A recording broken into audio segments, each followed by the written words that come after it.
Title: Shadows over Darfur, the land of many tribes.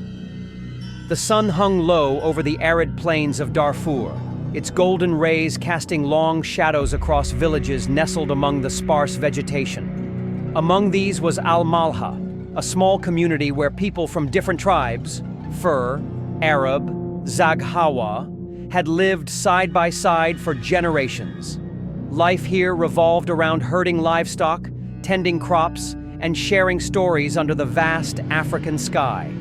Yet beneath this surface harmony, whispers of unrest had begun to ripple through the land like an approaching storm. Tensions simmered as rumors of war grew louder, threatening to unravel the fragile peace that had held the village together.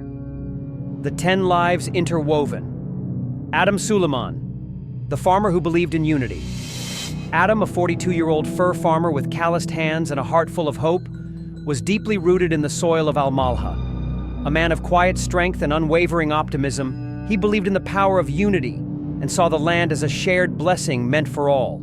His gentle demeanor masked a fierce determination to protect his family and neighbors. Adam's role in the story is one of resilience.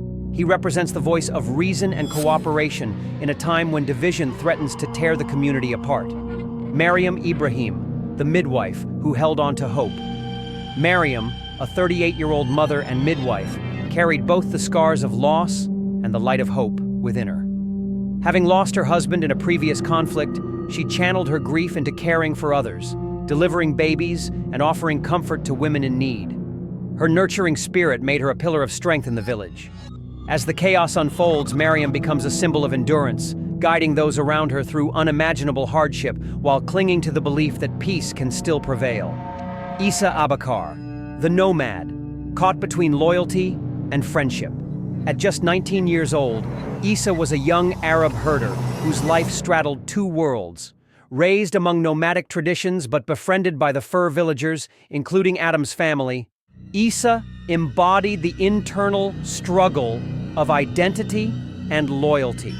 Naive yet courageous, he grappled with conflicting allegiances as the violence escalated. Issa's journey reflects the moral dilemmas faced by many caught in the crossfire of tribal conflicts, ultimately seeking redemption for choices forced upon him. Fatima Suleiman, the dreamer. Yearning for more, Fatima, Adam's 16-year-old daughter, possessed a fiery curiosity and a hunger for knowledge. With dreams of attending school beyond the confines of Al-Malha, she represented the aspirations of youth yearning for a better future. However, as the war shattered her world, Fatima's innocence gave way to maturity, forcing her to confront the harsh realities of survival. Her transformation mirrors the broader loss of innocence experienced by countless children affected by the conflict.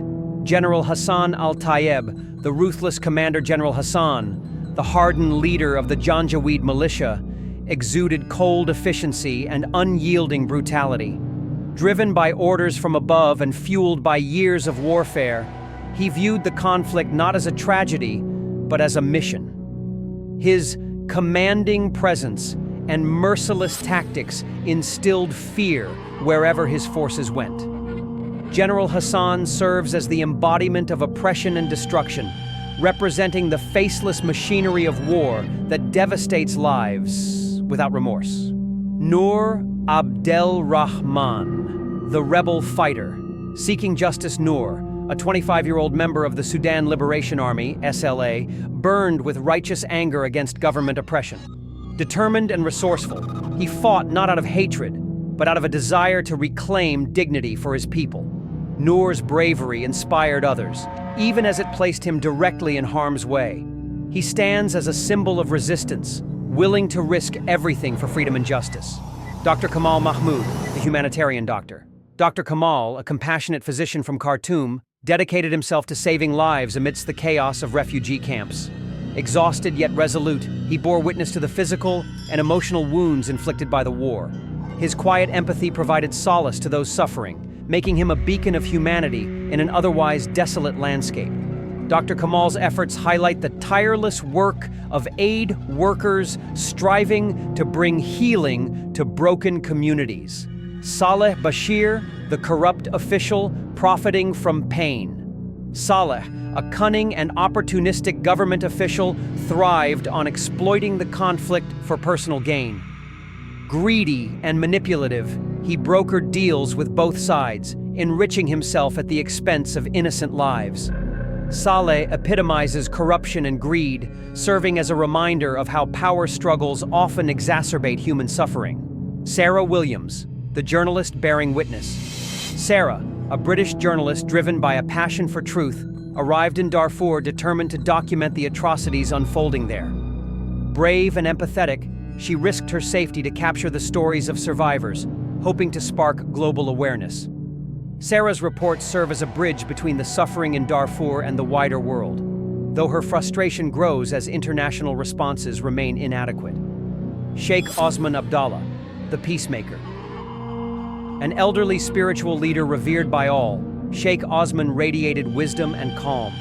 Respected across tribal lines, he tirelessly sought to mediate between warring factions, urging restraint and reconciliation. Though his voice eventually faltered against the roar of violence, Sheikh Osman remained steadfast in his commitment to peace. He represents the enduring hope that dialogue and understanding can overcome hatred and bloodshed. The fire begins. Tension crackled in the air as news spread of the Janjaweed's advance. Adam called the villagers together, his steady voice attempting to quell their rising panic. But fear had already taken root, gnawing at their resolve. That night, gunfire shattered the silence, and flames engulfed Al-Malha.